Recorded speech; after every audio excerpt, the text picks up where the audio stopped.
अस्सलाम वालेकुम। आज की वीडियो में हम करेंगे एक्सरसाइज 14B। ये है जो mathematics book 2D2 7th edition जो न्यू एडिशन आया उसकी एक्सरसाइज है ये। और इसका हम करेंगे क्वेश्चन नंबर 13 से ऑनवर्ड इसके क्वेश्चन करेंगे 17 तक। और इससे जो पिछले क्वेश्चंस है वो मैं अपनी पिछली वीडियोस में करवा चुकी हूँ, उनका लिंक मैं डिस्क्रिप्शन में दे दूंगी, आप वहां से देख लीजिएगा। और अगर अभी तक आपने मेरा चैनल सब्सक्राइब नहीं किया तो उसको सब्सक्राइब कर दीजिए और बेल आइकन को लाजमी प्रेस कीजिएगा ताकि आपको न्यू आने वाली वीडियोस के बारे में पता चल सके। तो जी हमारे पास क्वेश्चन है, क्वेश्चन नंबर 13 है।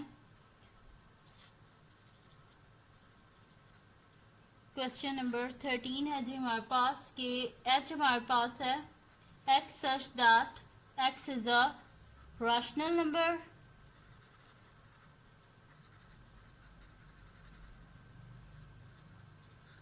एंड आई हमारे पास है X such that x is an integer. ठीक है, एक हमारे पास है x is a rational number और एक सेट आई है हमारे पास जिसमें लिखा हुआ है कि आई हमारे पास इंटीजर है। ठीक है, तो रैशनल नंबर जो होते हैं उसकी सबसे पहले हम क्या करते हैं, हम रैशनल नंबर की जो डेफिनेशन है ना सबसे पहले हम उसको देख लेते हैं। ठीक है, फिर हम आगे क्वेश्चन करेंगे ताकि आपको कोई कंफ्यूजन ना हो। ठीक है, तो रैशनल नंबर जी की हमारे पास होते हैं कि a rational number is a number that can be expressed as the question p by q form की बोलते हैं। ठीक है, डिवाइड की फॉर्म में जो लिखते हैं fraction p by q of two integers, p और q दोनों के इंटीजर्स है और उनकी जो फ्रैक्शन होती है ठीक है वो हमारे पास रैशनल नंबर होता है। ठीक है, और p और q के बारे में अब आप बताते हैं कि p और q क्या है। ठीक है, न्यूमरेटर न्यूमरेटर के ऊपर वाला होता है। ठीक है, numerator p and a non zero denominator, non zero, q कभी भी जीरो नहीं होना चाहिए क्योंकि जब भी डिनोमिनेटर में जीरो आ जाए ना तो वो अनडिफाइंड हो जाता है। ठीक है, 1/0 अनडिफाइंड होता है, इस वजह से क्वेश्चन जो होता है ना ये जो q होता है ये कभी भी जीरो नहीं होना चाहिए। सिंस q में भी 1, q जो होता है ये 1 के इक्वल भी हो सकता है। ठीक है, every integer is a rational number, जितने भी इंटीजर्स होते हैं ना वो रैशनल नंबर होते हैं जिसके क्योंकि जिसके डिनोमिनेटर में कुछ भी नहीं होता उसके डिनोमिनेटर में 1 होता है। ठीक है, तो जैसे कि 2, 3, 4, 5 ये सारे क्या हैं, ये सारे रैशनल नंबर है क्योंकि ये भी p बाय q की फॉर्म में लिखे जा सकते हैं क्योंकि इनके डिनोमिनेटर में अगर हम 1 लिख दें, जैसे 2 है तो 2 डिवाइडेड बाय 1 2 ही होता है, लेकिन वो है कि हमारे पास रैशनल नंबर है।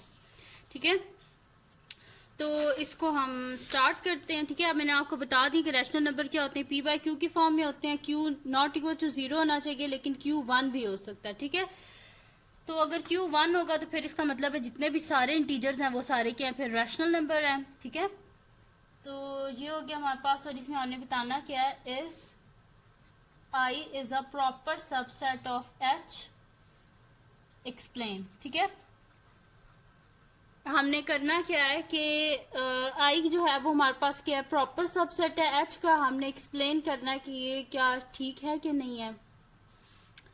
तो स्टार्ट करते हैं। इसमें हम लिखेंगे कि देखें आई क्या है हमारे पास, आई सेट ऑफ इंटीजर्स है और एच क्या है, सेट ऑफ रैशनल नंबर है। हमने ये बताना है कि क्या आई जो है वो प्रॉपर सबसेट है एच का। अभी तो मैंने आपको पहले डेफिनेशन में बता चुकी हूँ कि जितने भी इंटीजर्स होते हैं ना वो सारे रैशनल नंबर होते हैं। ठीक है, अगर सारे इंटीजर्स रैशनल नंबर हैं तो इसका मतलब है कि ये प्रॉपर सबसेट है एच का। तो हम यहाँ पे लिखेंगे सोल्यूशन में yes because every element of I is an element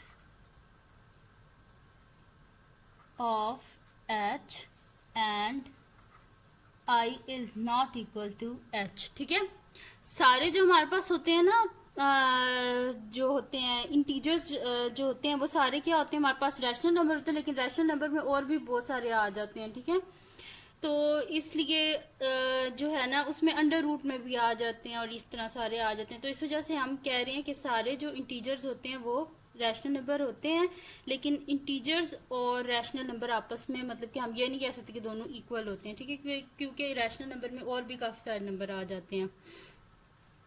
तो ये हो गया जी हमारे पास क्वेश्चन नंबर 13 का सोल्यूशन। ठीक है, अब हम करते हैं question number 14।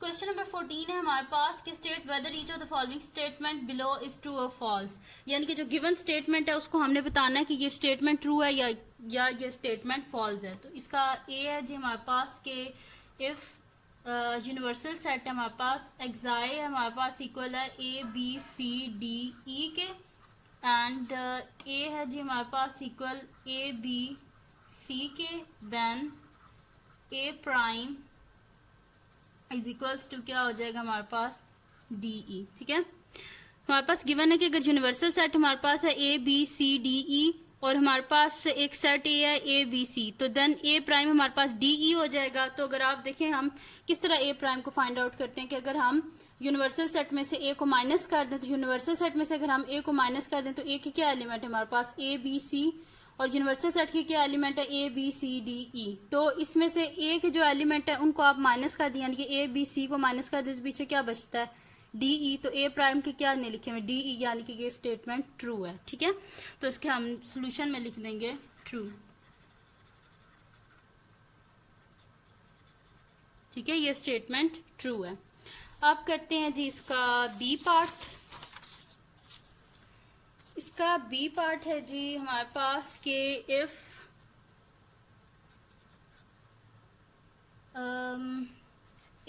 A belong to B, sorry if A belong to A है, if A belong to A and A belong to and A is proper subset of B, then A belong to B. ठीक है, हमारे पास है कि if A belong to, हमारे पास ए है, ठीक है, एक एलिमेंट है ए जो कि बिलोंग कर रहा है सेट ए से, और हम कह रहे हैं कि ए जो है ना वो प्रॉपर सबसेट है बी का। एक एलिमेंट है ए जो कि बिलोंग कर रहा है यानी कि एलिमेंट है एक सेट ए का, और हम कह रहे हैं कि ए क्या हमारे पास प्रॉपर सबसेट है बी का, देन ए जो है वो बिलोंग करेगा बी से। तो जाहिर सी बात है कि अगर ए जो है वो प्रॉपर सबसेट है बी का, यानी कि ए के सारे एलिमेंट बी के अंदर मौजूद हैं, तो जाहिर सी बात है फिर जो एलिमेंट ये जो ए है ये भी इसके बीच में होगा। तो इसका सोल्यूशन क्या आ जाएगा हमारे पास, ये स्टेटमेंट ट्रू है। ठीक है जी, एंड सी है जी हमारे पास के if A is proper subset of B and B is proper subset of C, then A is proper subset of C. देखिए स्टेटमेंट क्या हमारे पास है कि अगर ए प्रॉपर सबसेट है बी का, यानी कि ए के सारे एलिमेंट बी में प्रेजेंट है और ए और बी आपस में इक्वल नहीं, क्योंकि बी के अंदर कुछ एक्स्ट्रा एलिमेंट्स हैं, और बी जो है वो आगे से क्या प्रॉपर सबसेट है सी का, क्योंकि बी के सारे एलिमेंट सी में और फिर भी सी में कुछ एक्स्ट्रा एलिमेंट हैं जो कि बी में नहीं है। देन हम कह सकते हैं कि ए जो है वो प्रॉपर सबसेट है सी का। तो जाहिर सी बात है अगर बी के सारे एलिमेंट सी में हैं तो फिर ए के भी तो होंगे, क्योंकि ए जो है वो प्रॉपर सबसेट है बी का। ठीक है, तो ये स्टेटमेंट क्या है हमारे पास, ट्रू है।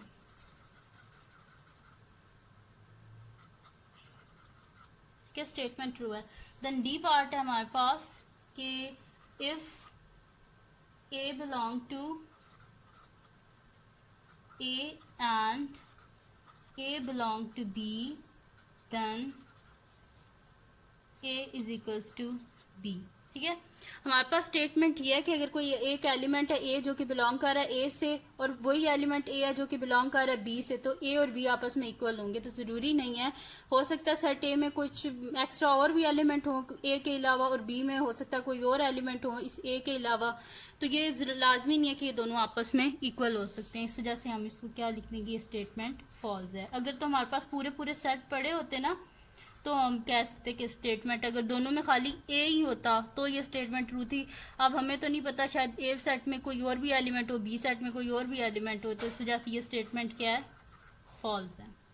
देन हमारे पास ई है जी के if phi is equals to A prime, then A is equals to universal set एक्साई। ठीक है, वो कह रहे हैं हमारे पास कि अगर ए प्राइम जो है वो हमारे पास एक्साई यानी कि सॉरी फाई है, अगर हमारे पास ए प्राइम फाई है यानी कि एम्प्टी सेट है, ठीक है, तो ए जो है वो यूनिवर्सल सेट के इक्वल है, तो जाहिर सी बात है ट्रू है, क्योंकि अगर हम ए प्राइम किस तरह फाइंड आउट कर सकते हैं हम कि हम यूनिवर्सल सेट में से ए को माइनस कर देते हैं। तो जब यूनिवर्सल सेट में से हम ए माइनस कर रहे हैं और हमारे पास एम्प्टी सेट आ रहा है, कुछ भी आंसर नहीं आ रहा, तो इसका मतलब क्या है कि वो दोनों इक्वल हैं। तो इसका हमारे पास सोल्यूशन क्या आ जाएगा, ये स्टेटमेंट ट्रू है। ठीक है, ये स्टेटमेंट क्या आ गई हमारे पास, ट्रू। अब करते हैं जी हम इसका नेक्स्ट क्वेश्चन, जो कि है हमारे पास क्वेश्चन नंबर 15। तो क्वेश्चन नंबर 15 है हमारे पास, list all the subset of the following set. अच्छा, सबसेट से रिलेटेड मैं अपनी पिछली वीडियो में मैंने प्रैक्टिस नाउ करवाई है। ठीक है, प्रैक्टिस नाउ 4, 5 है, उसके बाद प्रैक्टिस नाउ है एक पेज नंबर 403 पे। ठीक है, वो मैं पहले करवा चुकी हूँ, उसमें मैंने डिटेल में बता दिया था कि सबसेट क्या होते हैं, प्रॉपर सबसेट क्या होते हैं। उसका लिंक मैं डिस्क्रिप्शन में दे दूंगी, आप वहां से देख लीजिएगा। तो क्वेश्चन नंबर 15 है अब हमारे पास।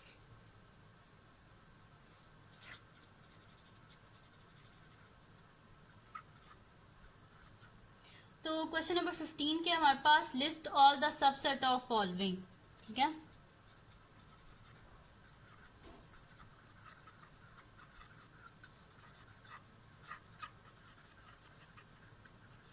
इन सब के हमने सबसेट लिखने हैं।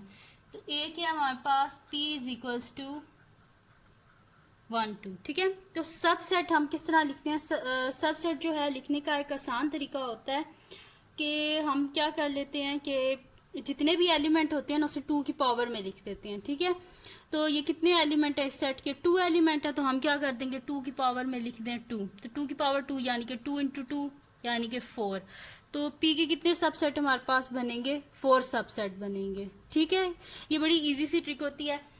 तो जी p के हमारे पास 1 और 2 है। ठीक है, सबसेट और प्रॉपर सबसेट दो अलग चीजें होती हैं। ठीक है, अभी यहाँ पे हम कह रहे हैं सबसेट कर रहे हैं ना, तो जो नेक्स्ट क्वेश्चन नंबर 16 है उसमें हम करेंगे प्रॉपर सबसेट। तो आपको इजीली इनका डिफरेंस पता चल जाएगा कि सबसेट क्या होते हैं और प्रॉपर सबसेट क्या होते हैं। ठीक है, वैसे मैं अभी आपको बता देती हूँ रफली सा कि जो सबसेट होते हैं ना उसमें जो सेट होता है ना इसको भी हम लिख देते हैं सबसेट्स में, लेकिन जो प्रॉपर सबसेट होते हैं ना उसमें सेट जो होता है ना खुद वो नहीं आता। ठीक है, तो सॉल्यूशन स्टार्ट करते हैं इसका हम।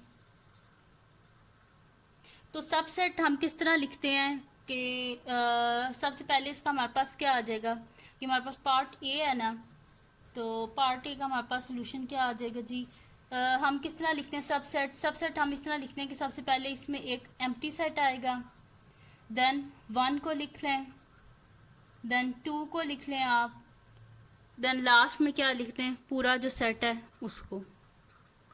ठीक है, तो ये हमारे पास क्या आगे 1 2 3 4 कितने आने थे सबसेट 4, तो ये 4 पूरे हो गए। ठीक है, शुरू में एक आता है हमारे पास एम्प्टी सेट आता है, देन उसके बाद 5 लिखते हैं, एम्प्टी सेट लिखते हैं, एक ही बात है। ठीक है, और उसके बाद फर्स्ट इसका एलिमेंट लिख दिया, देन इसका सेकंड एलिमेंट लिख दिया, फिर दोनों को लिख दिया। सही है, अब इसका हमारे पास बी पार्ट है कि Q is equals to pen ink ruler. ठीक है, तो इसके सबसेट हमारे पास क्या आ जाएंगे सोल्यूशन में,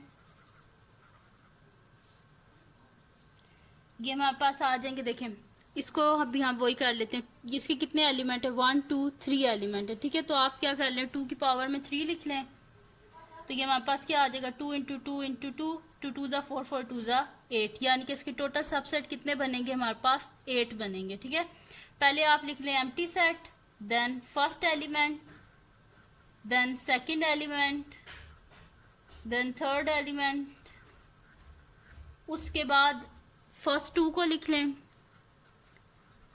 पेन इंक, देन आप लिख लें पेन रूलर। ठीक है, फिर आप लिख लें, हमने लिख लिया pen ink then pen ruler, अब आप लिख लें इंक रूलर।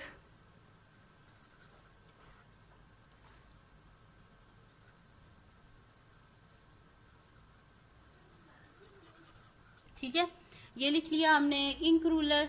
अब इसके बाद हमारे पास आ जाएगा इंक रूलर लिख लिया। अब इसके बाद हमारे पास क्या आ जाएगा, पेन रूलर लिख लिया, देन इंक रूलर लिख लिया। अब लास्ट में हम क्या लिख देंगे, इन तीनों को, पेन, इंक, रूलर। ठीक है, अब इनको काउंट कर ले, 1 2 3 4 5 6 7 8। ठीक है, तो 8 सबसेट बन गए हमारे पास। ठीक है, अब इसका जी सी पार्ट है हमारे पास। सी पार्ट इसका आप खुद करें, ठीक है, और इसका मैं आपको डी पार्ट कराती हूँ। ठीक है, इसमें भी जो इसका है ना सी पार्ट, उसमें सिर्फ 2 एलिमेंट है, तो आप वो खुद करने की कोशिश कीजिएगा, इंशाल्लाह आप खुद कर लेंगे। देन उसका और मुझे कमेंट सेक्शन में बताइएगा। ठीक है, और इसका डी पार्ट हम करते हैं, वो क्या हमारे पास S is equals to AEIO। ठीक है, अब ये 4 एलिमेंट्स हैं, 4 एलिमेंट्स हैं, तो क्या हो जाएगा, 2 की पावर 4 कर देते हैं हम। तो यानी कि 2 into two into two into two, 2 2 4 4 2 8 8 2 16। तो क्या आ जाएगा हमारे पास, 2 पावर 4 16, यानी कि कितने सबसेट होंगे इसके, 16। ठीक है, ये इज इक्वल टू नहीं आएगा क्योंकि ये एक ही है। ठीक है, अब हमारे पास क्या आ जाएगा जी, सोल्यूशन। तो क्या है जी हमारे पास AEIO है। ठीक है, तो सबसे पहले क्या आ जाएगा, इसमें एम्प्टी सेट आ जाएगा, देन A को लिख दें, देन E को लिख दें, फिर आप I को लिख दें, फिर O को लिख दें। फिर उसके बाद आप क्या कर दें कि पहले इन सबको अलग लिखते हैं, फिर A के साथ जो इसके नेक्स्ट है ना उनको लिख दें, यानी कि AE लिख दें, फिर AI लिख दें, फिर AO लिख दें, फिर खत्म हो गए, फिर E को स्टार्ट कर दें। अब EI लिख दें, फिर EO लिख दें। ये इक्वल टू नहीं आएगा, ठीक है, मैंने गलती से फिर लिख दिया यहाँ पे, ये नहीं आना क्योंकि ये सारे क्या हैं, सबसेट हैं। ठीक है, ये इकट्ठे होते हैं, तो अगर इज इक्वल टू डाल दो तो वो उसका मतलब होता है नेक्स्ट स्टेप स्टार्ट हो गया, और ये नेक्स्ट स्टेप नहीं है, ये एक ही स्टेप है। ठीक है, फिर हमारे पास आ गया EI आ गया, फिर उसके बाद क्या आएगा हमारे पास EO,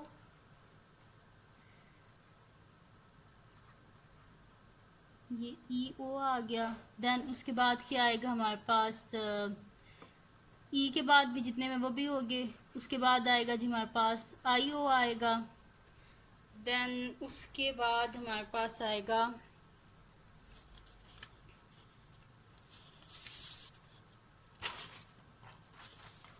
कि एक काम करते हैं, इसके जो एलिमेंट्स है ना, इसको मैं नेक्स्ट शीट पे ही जल्दी से सबको लिख लेती हूँ, फिर मैं आपको आगे बता देती हूँ। ठीक है, क्योंकि शायद इस शीट पे ये पूरे नहीं आएंगे। ठीक है, दोबारा बता देती हूँ, सुन लें। एम्प्टी सेट आएगा, देन A आ गया, फिर E आ जाएगा, देन I, फिर O, फिर उसके बाद एक, अब दो दो करके, पहले हमने सिंगल सेट लिख लिया, अब दो दो करके। ठीक है, AE आ जाएगा हमारे पास, फिर E लिख लिया, अब I आ जाएगा, AI, फिर हमारे पास क्या आ जाएगा, AE भी लिख लिया, AI भी लिख लिया, AO आ जाएगा हमारे पास। देन उसके बाद हम जो है A के बाद जितने भी थे उसको हमने लिख चुके हैं, अब E को ले लें, EI आ जाएगा हमारे पास।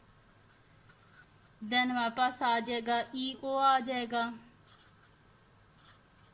ठीक है, ये हो गया। अब हमने डबल वाले भी सारे लिख लिए हैं। ठीक है, और लास्ट रह गए खाली ये वाला, देखें E के बाद वाले उनको भी हमने लिख लिया, फिर लास्ट में क्या आ जाएगा हमारे पास, IO आ जाएगा। अब डबल वाले हम सारे लिख चुके हैं। ठीक है, ए के बाद जितने थे उनके साथ करके लिख चुके हैं, ई वाले भी लिख चुके हैं, आई वाले भी। ठीक है, अब इसके बाद हमारे पास आ जाएंगे जी 3 वाले सेट आ जाएंगे। ठीक है, तो 3 वाले सेट लिखते हैं, AEI आ जाएगा हमारे पास। देन उसके बाद हमारे पास आ जाएगा, अब ई को रहने दें, AIO आ जाएगा हमारे पास। ठीक है, ये हो गया हमारे पास। और एक हमारे पास ये भी आ जाएगा कि हम लिखते हैं अगर AEO भी आ जाएगा हमारे पास। ठीक है, अब आई को रहने दें और लिख दें AEO लिखते हैं। ठीक है, तो ये हो गए जी ए वाले आप सारे हम लिख चुके हैं। अब इसके बाद क्या आ जाएगा, ई आई ओ आ जाएगा हमारे पास।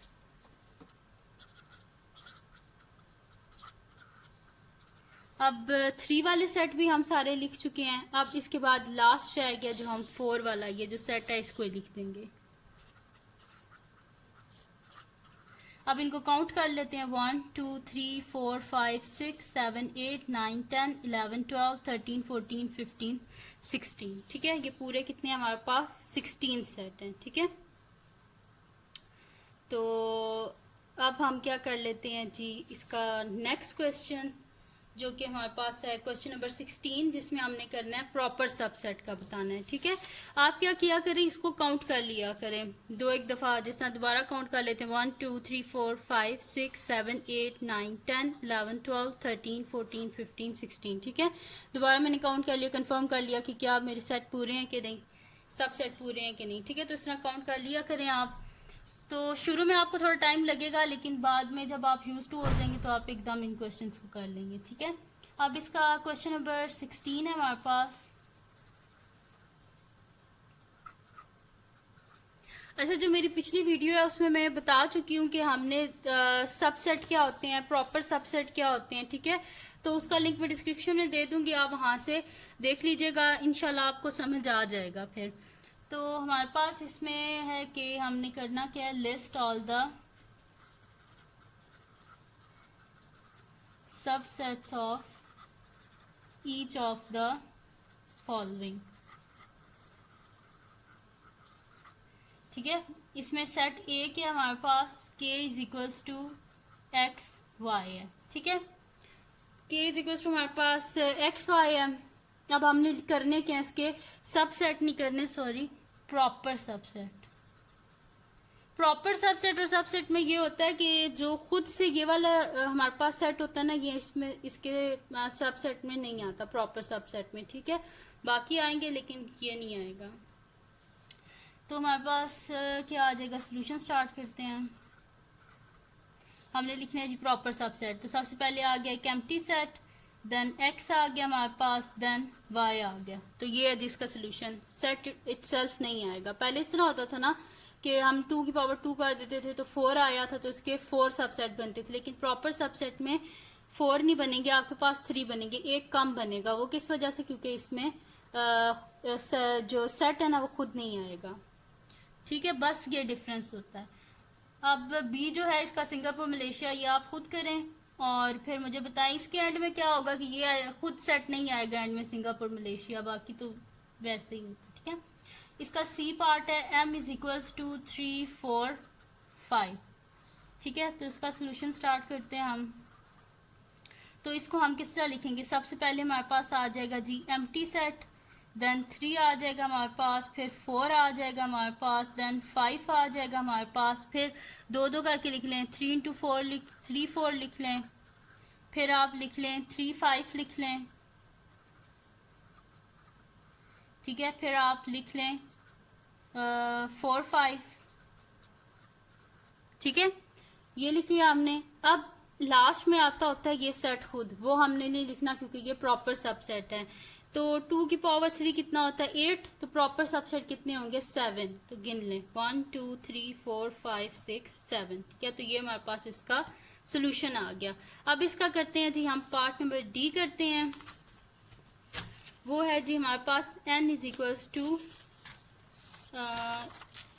ए बी सी डी है। ठीक है, डी पार्ट है हमारे पास n is equals to A B C D. ठीक है, तो इसके सोल्यूशन में क्या आ जाएगा हमारे पास, एम्प्टी सेट आ जाएगा, then A B C D, then दो दो करके लिख लें ए बी, फिर आ जाएगा हमारे पास ए सी, देन हमारे पास आ जाएगा ए बी, देन ए सी, फिर ए डी, फिर इनको लिख लें B and C, sorry B C, then उसके बाद बी डी।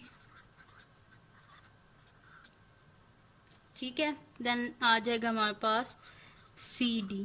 ठीक है, पहले ए को बी के साथ लिखा, फिर ए को सी के साथ, फिर ए को डी के साथ, फिर बी को सी के साथ लिखा है, फिर बी को डी के साथ और एंड में सी और डी को लिख दिया है। ये 2 वाले हमारे पास सेट कंप्लीट हो गए हैं। अब हम क्या करते हैं, 3 वाले लिखते हैं। ठीक है, तो हमारे पास क्या आ जाएगा, सबसे पहले ए बी सी आ जाएगा। ठीक है, फिर आप लिख दें, पहले आपने लिखा है ए बी सी लिखा है, अब आप लिखें ए बी सी को रहने दें, डी लिख दें। यानी कि जितने भी जो होते हैं ना बन सकते हैं हम वो बनाएंगे। ठीक है, ए बी डी, और ये इक्वल नहीं हो सकते, देखें सब एक दूसरे से डिफरेंट हैं। ए बी डी आ गया हमारे पास। ठीक है, आप क्या कर दें, आप के ये लिख दें, बी को रहने दें, आप ए सी डी लिख दें। यानी कि जितने भी हमसे बन सकते हैं ना सेट 3 एलिमेंट वाले, वो हम बनाएंगे। ठीक है, उसके बाद हमारे पास आ गया ए सी डी आ गया। अब हम क्या बनाएंगे, ये वाला बी सी डी आ जाएगा हमारे पास। अब ए से और कोई नहीं बन सकता, तो अब हम क्या कर देंगे, ये लिख देते हैं बी सी डी। ठीक है, तो 2 पावर 4 क्या होता है हमारे पास, 16। तो ये कितने होने चाहिए हमारे पास, 15 होने चाहिए। 1 2 3 4 5 6 7 8 9 10 11 12 13 14 15। यानी कि ये हमने बिल्कुल सही बनाए हैं, प्रॉपर सबसेट। इसमें जो सेट होता है ना वो खुद से नहीं आता, बाकी एलिमेंट आते हैं। ठीक है, तो ये हो गया थी हमारे पास क्वेश्चन नंबर 16। अब इसका नेक्स्ट क्वेश्चन है हमारे पास क्वेश्चन नंबर 17, वो हम करते हैं। ठीक है, तो क्वेश्चन नंबर 17 है हमारे पास।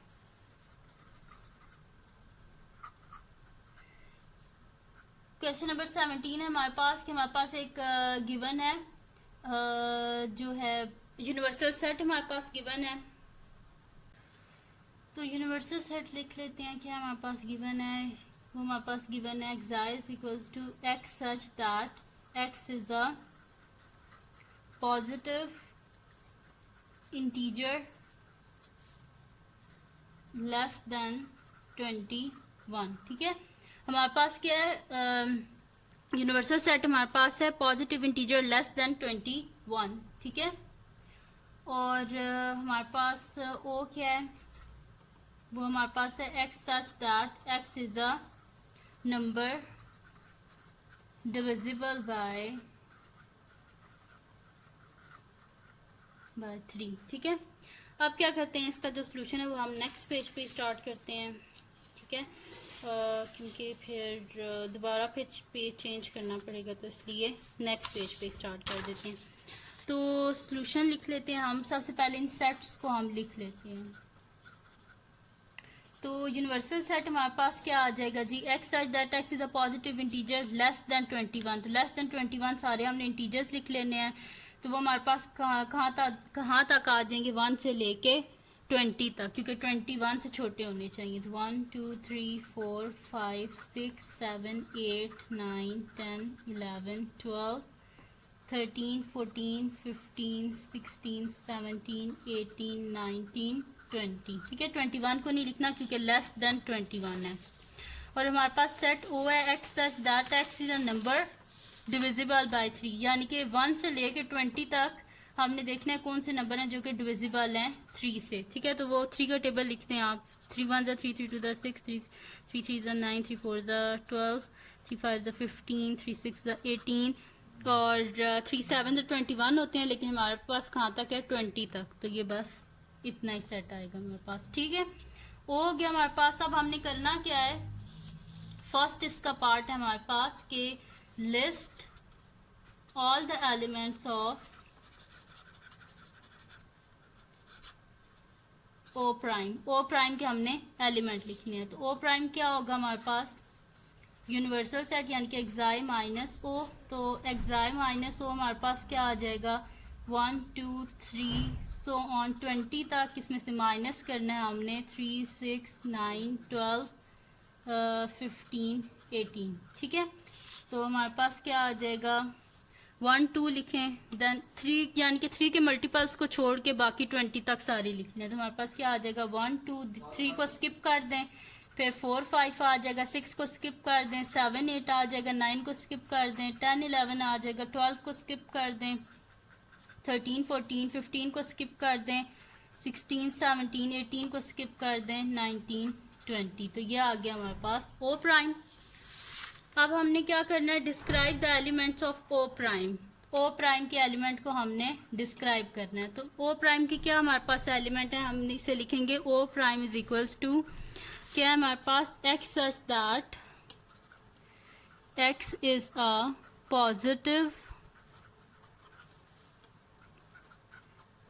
a positive integer less than 21, which are not divisible by 3। ठीक है, हमारे पास क्या ओ प्राइम के, हमारे पास सेट को हमने डिस्क्राइब करना था, तो सेट नोटेशन में डिस्क्राइब करना, तो हमारे पास है X such that x is a positive integer less than 21 which are not divisible by 3। ठीक है, 1 से लेके 20 तक, 21 से छोटे इंटीजर यानी कि 20 तक आ गए, और हमने वो वाले लिखने हैं कि जो कि 3 के डिविजिबल जो है ना, या 3 के जो मल्टीपल हैं वो इसमें नहीं आ रहे। देखिए 1 2 है, 3 नहीं है, देन 6 नहीं है हमारे पास, 9 नहीं है। ठीक है, तो ये हमारे पास आ गया, सही है। तो ये हो गया हमारे पास क्वेश्चन नंबर 17। तो ये थी जी आज की वीडियो, जिसमें मैंने आपको करवाया क्वेश्चन नंबर 13 से लेके क्वेश्चन नंबर 17 तक। तो अगर ये वीडियो आपको पसंद आई हो तो इसको लाइक कीजिएगा, मेरे चैनल को सब्सक्राइब कीजिएगा, और बेल आइकन को लाजमी प्रेस कर दीजिएगा, ताकि आपको न्यू आने वाली वीडियोस के बारे में पता चल सके। और दुआओं में याद रखिएगा। अल्लाह हाफिज़।